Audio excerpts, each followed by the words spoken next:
Messieurs, dames, bonjour à tous, bienvenue sur Momentum, je m'appelle Tommy, je suis coach sportif et j'accompagne mes clients dans leur transformation physique au quotidien. Et aujourd'hui, on se retrouve, comme tu l'as vu dans le titre de cet épisode, pour l'épisode numéro 20. Donc du coup, ça fait déjà plus de 6 mois que tous les dimanches, je réussis à te partager un épisode de ce podcast qui est Momentum et qui est plutôt mon projet sur les réseaux pour cette année.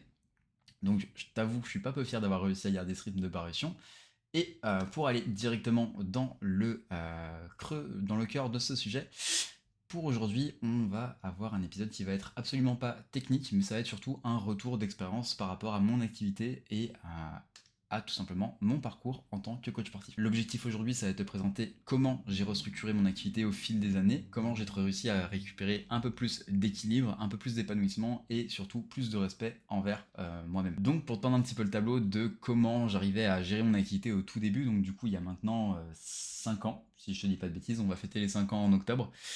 Je travaillais 7 jours sur 7. Enfin, je travaillais 7 jours sur 7, évidemment, avec des moments de flow, des moments de creux, pardon, où j'avais pas forcément de clientèle, parce que du coup, il fallait la faire, et au tout début, c'est toujours un petit peu compliqué, comme pour toute activité.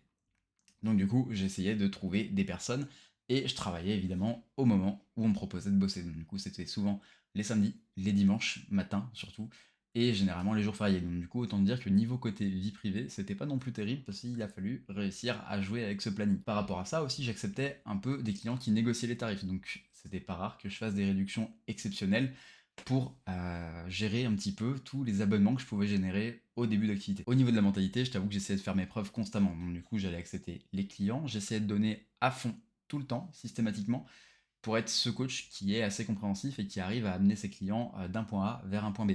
Donc du coup, ça me faisait faire des fois des séances à rallonge. Les séances étaient censées durer qu'une heure, ça m'arrivait de faire des séances qui duraient 3 heures, juste parce que des clients, excusez-moi du terme, me tenaient la jambe et du coup, j'arrivais pas à m'en défaire et j'osais pas mettre tout simplement quelques petites limites qui pouvaient me faire passer un petit peu plus aussi pour un professionnel, tout simplement. En réalité, tu comprends très bien que le truc qui me posait problème à cette époque-là, c'était plutôt du syndrome de l'imposteur, et j'avais peur de dire non. Donc du coup, je me retrouvais dans des situations qui étaient un peu délicates, comme je te l'ai dit, 3 heures à la place d'une séance d'une heure, c'est quand même un petit peu trop. J'acceptais du coup un petit peu les retards et les annulations au dernier moment, et je me posais pas vraiment de questions de est-ce que la personne se foutait de moi ou était vraiment très sérieuse. C'est des limites que maintenant j'ai instaurées, je t'en parlerai un petit peu plus tard dans l'épisode, mais à cette époque, le déclic pour arrêter de prendre des personnes qui se moquaient un petit peu de moi, ça a été quand la personne m'a dit excuse-moi, j'aurai 3 quarts d'heure de retard, est-ce qu'on peut reporter la séance?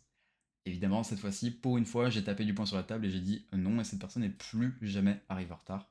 Alors qu'avant, bah, elle avait toujours des quarts d'heure, 20 minutes de retard à chaque séance, c'était systématique. Le résultat de tout ça, ça a été du coup zéro équilibre au niveau de l'activité pro, pas d'entraînement perso, ou voire très peu, parce que du coup je m'entraînais quand j'avais le temps et pas quand j'avais envie, et surtout pas de temps pour moi, ou en tout cas très peu, et cette sensation d'être toujours débordé, même si évidemment les coachings affluaient pas forcément, encore une fois on était sur du 15-20 heures à la semaine, mais du coup il fallait prospecter, et essayer de gérer un petit peu tout le reste. Donc forcément, tu te sens débordé et t'arrives pas à gérer ton activité, en plus du stress, des revenus, etc. Donc du coup, évidemment, il y a eu un changement à un moment donné, et il y a certains facteurs qui ont vraiment changé du jour au lendemain quand j'ai réussi à mettre le doigt dessus. J'ai essayé de modifier deux trois petits trucs. Donc ça commence par la reprise en main du planning. Donc il y avait des jours off qui étaient imposés, le samedi et le dimanche, je ne les travaille pas. Point. Si moi personnellement j'arrive pas à assurer des coachings sur une semaine, bien sûr je vais y aller parce que là c'est de ma faute. Mais par contre c'est pas des moments récurrents où je vais installer des coachings systématiquement le samedi matin par exemple. Le samedi matin actuellement c'est uniquement pour traiter mes bilans et ça ne restera que pour ça. De plus j'ai des horaires fixes maintenant que j'ai installé, donc je vais commencer à 6 heures du matin et à 19 heures il n'y a plus personne. Je suis du genre à me coucher tôt pour des raisons personnelles, ma copine travaille dans un milieu où elle est obligée de se lever tôt, donc du coup 21 heures on ferme les rideaux dans l'idée. Donc 6 heures du matin, heure de départ, 19 heures, terminé, on ne me voit plus à la salle. Et également, j'ai aussi apporté moins de flexibilité, donc de par du coup la planification comme ça, et surtout par rapport aux annulations et aux retards. Donc maintenant, une personne qui va arriver avec un quart d'heure de retard pour mes séances, bah, elle aura juste perdu un quart d'heure, et ça je ne modifierai pas. À côté de ça, je suis pas non plus un crevard, évidemment, si ma cliente ou mon client va me prévenir dans des délais qui me semblent assez corrects pour annuler une séance. Hormis grosse urgence, bah du coup je serai systématiquement dans le report de la séance sans aucun problème. Par contre si la personne ne vient pas et s'est pas présentée sans prévenir, bah évidemment la séance elle saute et elle sera facturée. Donc du coup ça a amené à quoi? Ça a amené à plus de respect de la part de mes clients qui du coup prennent enfin mettre une vraie valeur au niveau de nos séances et de nos suivis. Et donc du coup, finalement, on arrive à beaucoup mieux avancer et je me retrouve avec des personnes qui ont des résultats en fin de cycle. Le deuxième point sur lequel j'ai évolué au niveau de mon activité, c'est l'augmentation de mes tarifs. Donc au début, je prenais n'importe qui pour n'importe quelle durée, avec n'importe quel nombre de séances par semaine.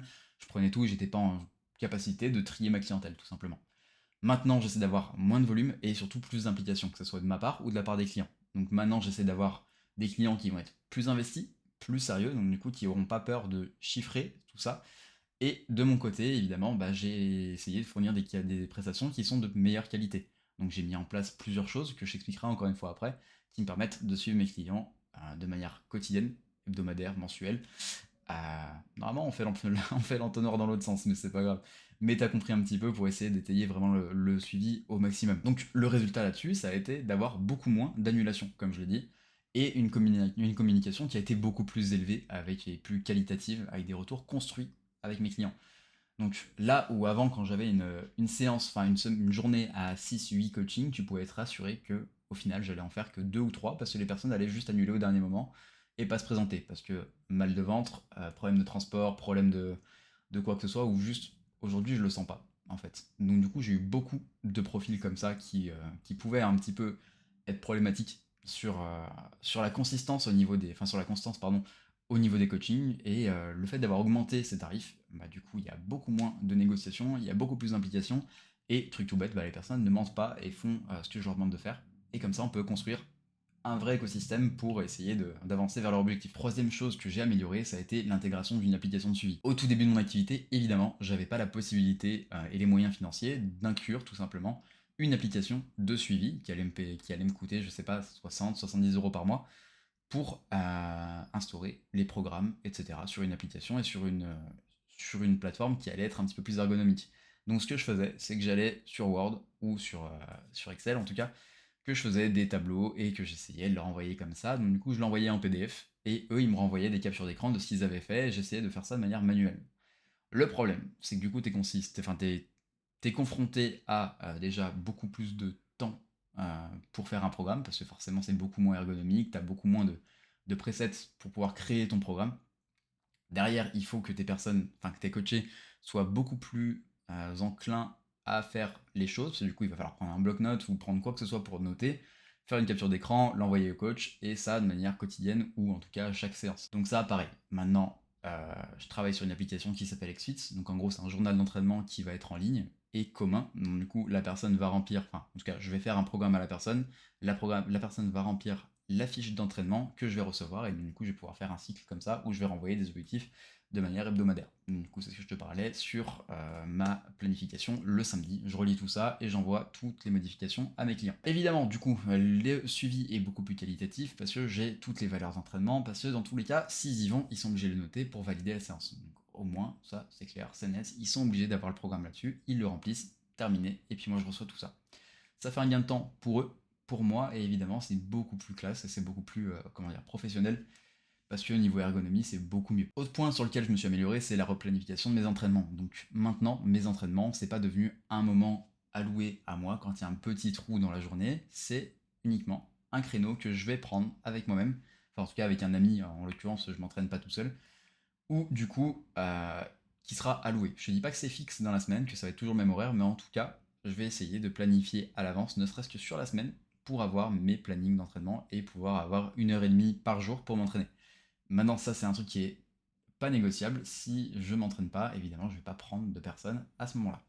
Ça peut arriver, évidemment, qu'il y ait des journées off, encore une fois, si j'arrive pas à me débrouiller pour avoir tout le monde, mais c'est très rare, et maintenant, ça doit faire, je sais pas, 1 an et demi que j'ai pas raté de séance de manière volontaire, en tout cas. Et le dernier point que j'ai modifié maintenant, c'est la possibilité de prendre des vacances, tout simplement. C'est le mot quand entrepreneur qui peut faire un petit peu peur, c'est de prendre une semaine de vacances. Ce qui est très cool, c'est qu'en fait, maintenant que j'ai instauré un système, que j'ai des clients qui sont beaucoup plus investis, et que maintenant, on a un suivi qui est assez qualitatif, rien ne m'empêche de prendre une semaine de vacances par-ci, par-là. Donc je te dis pas que je prends 12 semaines de vacances par an, ça serait pas vrai, ça serait mentir. Mais par contre, si j'ai la volonté de partir avec ma copine quelque part, du coup je peux le faire du moment que ça rentre dans son planning. Beaucoup plus flex qu'avant, je vais juste devoir anticiper mes horaires et devoir les coachings que j'aurais loupés. Mais en soi, maintenant le système est rodé et donc du coup je peux partir une semaine sans problématique, sans que mes clients me prennent la tête et sans qu'il y ait de soucis en soi, et surtout sans stress pour le retour, où je vais me dire, il va falloir retrouver des clients, etc. Donc maintenant que le système est correct, tout simplement, j'arrive à m'en sortir par rapport à ça, et j'arrive à prendre du repos, et donc, du coup réussir à décrocher quand j'en ai envie.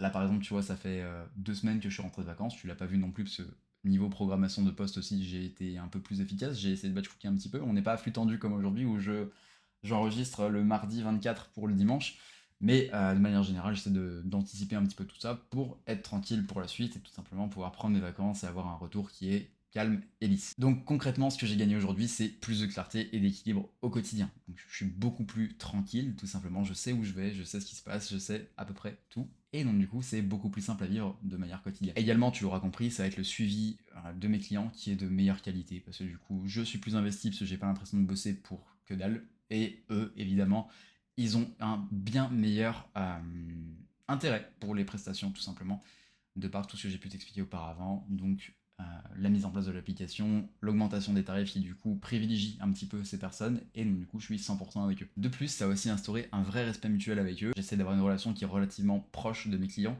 pour essayer de créer leurs habitudes et essayer de rentrer un petit peu dans leur quotidien. C'est un petit peu le but quand tu choisis un coach, j'imagine, c'est de t'entendre bien avec lui pour qu'il te comprenne et qu'il t'accompagne au mieux et que ce soit pas juste un mec que tu payes qui remplit un PDF. Donc du coup, d'un point de vue personnel aussi, il y a le salaire qui a augmenté tout simplement, c'est très bête, ça reste quand même sur l'équilibre de la balance et on voit que du coup maintenant je suis quand même bien plus confort à ce niveau-là, surtout que je peux refuser les gens qui négocient un prix, évidemment. Tout dépend de la personne, mais pour un étudiant, je ferai toujours un geste, mais quelqu'un qui essaie de négocier pour dévaloriser mon travail, évidemment, je refuserai de travailler avec lui et je le renverrai ailleurs, tout simplement. Sur ChatGPT, par exemple, pour avoir un programme, j'en sais rien, mais voilà. Tu vois un petit peu l'idée. Maintenant, j'essaie de me respecter un petit peu plus. Je respecte mon métier et surtout, je respecte mes clients qui, eux, payent plein tarif. Et donc, du coup, forcément, ça, je ne peux pas le changer. Et surtout, le point le plus important, c'est que maintenant, je suis aligné avec ce que je fais, tout simplement. Et ça change tout. Et je te souhaite de trouver un alignement dans ton boulot et dans ta vie privée pour que tout simplement tu sois heureux. Pour conclure aujourd'hui, si jamais tu m'écoutes et que cet épisode t'a un petit peu parlé parce que tu es entrepreneur ou alors tout simplement coach comme moi, faut bien que tu comprennes que t'épuiser va pas te rendre plus compétent. Il va falloir que tu commences à structurer ton activité pour éviter de te brider et surtout te permettre de tenir dans la durée. Donc pour ça, il va falloir que tu poses un cadre, que tu crées des systèmes qui fonctionnent, que tu te respectes et tu verras que tu auras des bons clients qui vont venir vers toi et qui vont venir pour ton travail et ce que tu proposes. Et évidemment, qui seront sûrement dans le même alignement que toi. Donc du coup, je te conseille de vraiment faire les choses comme toi tu l'entends et essayer de se respecter au maximum. Surtout, encore une fois, si tu es coach, entrepreneur et que tu t'oublies, reprends le contrôle parce que c'est ton activité et personne va venir faire le boulot à ta place. Si tu connais quelqu'un qui est en train de s'oublier dans son activité et qui au final est en train de décrocher au maximum, tu peux essayer de lui envoyer cette vidéo, ça me ferait vachement plaisir et ça m'aiderait vachement. Tu peux aussi t'abonner pour plus de conseils, noter le podcast sur Spotify ou mettre tout simplement un like sur YouTube. Laisse-moi un commentaire, je me ferai une joie de te lire et de te répondre. Tu peux aussi me contacter sur mon site tmcoaching.fr si tu veux tout simplement rentrer dans l'équipe. Et moi je te dis à la semaine prochaine, on se retrouve dimanche pour l'épisode numéro 21. Ciao.